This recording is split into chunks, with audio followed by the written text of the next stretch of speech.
for another video. Um, Many blessings and love to you and your families. Right now, well, they were up, but you might hear my son and my wife in the background. I love those two. They are very encouraging, especially my wife. She listens to a lot of the stuff that I discuss. She hears a lot of what y'all don't hear in the videos as I'm trying to streamline it to 15 minutes until this time constraint is lifted. Anyhow, I want to dive right into it. So I'm continuing the question of who told you? Who told you that you were black? Um, Now, personally, I don't view black as a negative thing. I view it as a beautiful thing, but it's a shame that we even have to say that it's beautiful to be black. And part of the reasons why is what we're discussing in this video today. I want to target the ideology called colorism. And colorism is that it's a political ideology, organizes bodies. It is also a doctrine in a way. Um, it's a distinctive practice, a system. That's what the ism means, a distinctive practice or a system, a way of being, a philosophy, an ideology that is based on color. And color is nothing more than what your eyes can see. So you can discriminate. So colorism relates to the discrimination against the people based on their color. Uh, so I want to talk about colorism because it personally affected me and helped me to understand my place, or my place in this society, the wicked society that we live in. Um, so I have experienced, and I've written about this, and I think I'm gonna put the link to my blog post about this in my in the description of the video. So if you want, please check it out. Um, but yes, so as a kid growing up, I thought being dark skinned or black was ugly, that it was wrong, that it was a negative marker on me. I really did. I internalized. I took what people said and I took it into my heart and my mind, and I believed that about myself for so much of my life. It wasn't until maybe college, college, that I started beginning to really, well, no, before that, maybe high school, when at that point I stopped caring. I was still a little insecure about it, but by the time reached college, I know for sure that I knew black was beautiful, and you couldn't tell, even if you didn't treat me thusly, or if you didn't see it that way. I still persisted on. I believed in myself and believed that this was a beautiful color. But anyway, so yeah, colorism for me growing up. I mean, and I'm talking about it also because not just because it relates to me, but so many people have experienced. I've had many people tell me stories about being mistreated. Even my own mother remembers when she was young. A huge insult was tar baby that was thrown at her, or and amongst others. Even my grandmother, who's pretty fair skinned, compared to me, that's what her and her siblings used to call each other. You black. She remembers that was an insult back in the day. But yeah. So it impacted me personally with, just like I said before, having low self esteem and poor self image. But then I was also afraid to do many things in front of people, even though I mean, and a lot of people would never notice, because I mean, typically I'm really good in front of crowds, in front of people, and I can speak in front of people and do different things in front of people. But I would be terrified to do it because I would just be thinking about this. I would have a negative perception of my own image. And so, because being dark skinned, you a lot of times were the butt of the jokes. You so black this, you so black that you look like that, or I've been called names like Smoke, Blackie, Oil Spill, and so many other things, and it really hurt my feelings for such a long time. But over the time, just talking with people and seeing more and more images of dark skinned people, and just hearing people, proclaim that no, this is beautiful. It really changed my mindset. And so I really wanted to understand, well, where does this even come from? And so here, as it relates to us here in the United States, under European colonization, um, the designation white was and black. The designations of white and black were created as polar opposites and disseminated amongst people to justify the institution of slavery. So, an idea like colorism was the foundation for race and racism because they needed a marker to be able to mistreat one group of people over and against another group of people. So this idea has not left us. It's still very, very present. And so when you when you're dealing with colorism, you're dealing with a projection that white is right and black is doomed and evil. Even Malcolm X would talk about this in his speeches when he was alive. He would encourage people to go visit the dictionary to look at what those terms actually meant. Um, so again, black was negative and white was positive, and you hear this in many different cases. You hear white being associated with purity, with truth, and justice, and which seems to be the opposite of what white people have done here on the earth. But um, so that is how it goes from a huge institution to the personal level. You hear it proclaimed, you see it projected in the media, in advertisements, and many other forms of circulated media, and then people begin to believe that dark is wrong and white is right.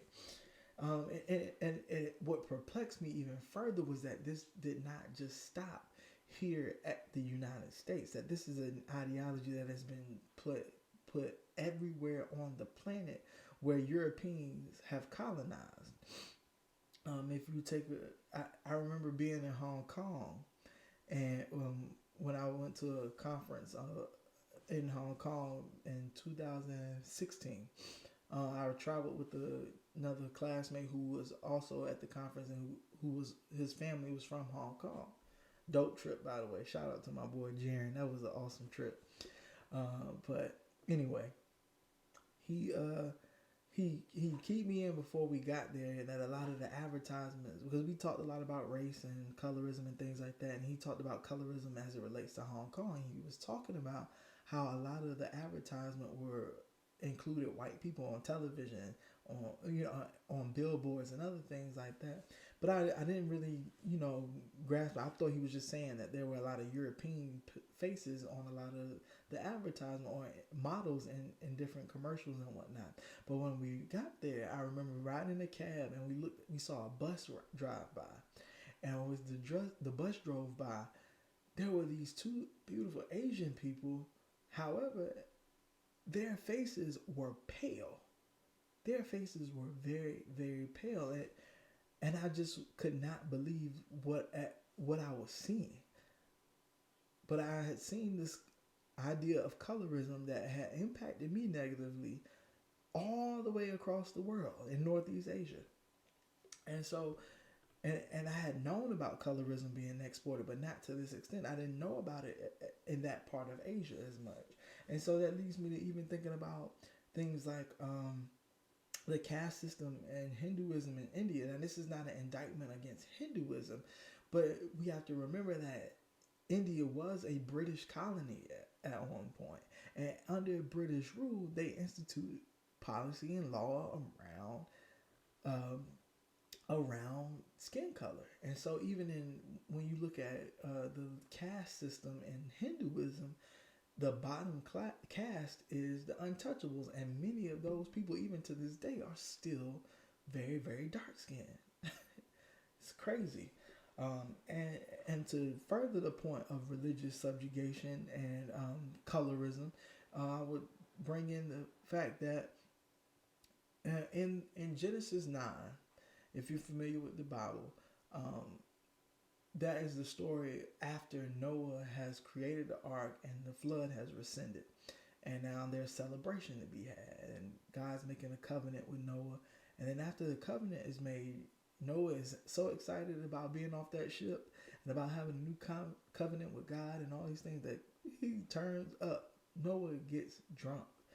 And when he gets drunk, his son Ham, the father of Canaan,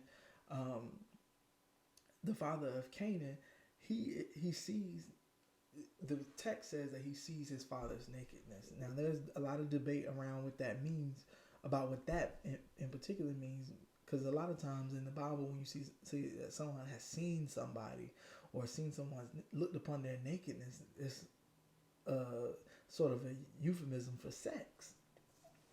But that we don't know. So so fast forward to the Church of the Latter Day Saints. Their propaganda included this idea that the curse that was put upon Ham for seeing his father's nakedness was that he would have dark skin, and they used that to justify slavery, because in the Bible that is what that the curse that was put upon Ham is what is pitched as a justification for the Canaanites to be enslaved, to later be enslaved by the Israelites. So fast forward that to the United States institution of slavery, they had to create that distinction between people so that they could justify the enslavement of African people.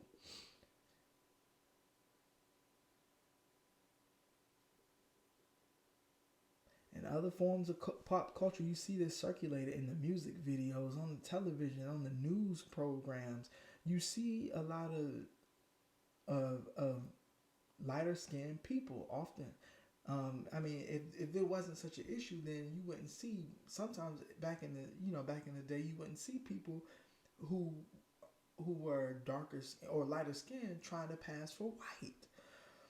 We That's the issue of racism, especially and as seen through colorism, is that you are judged by your proximity to whiteness in every single way. That's what racism does. It puts everything.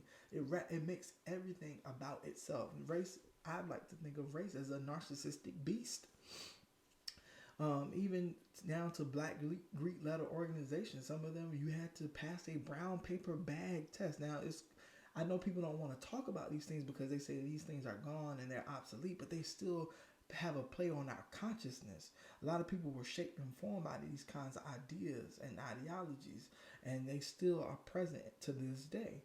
I mean, to the point where you still have people having to say, or hearing, like you see on Twitter often, women still being perplexed by how many guys still tell them that they're cute for a dark-skinned girl.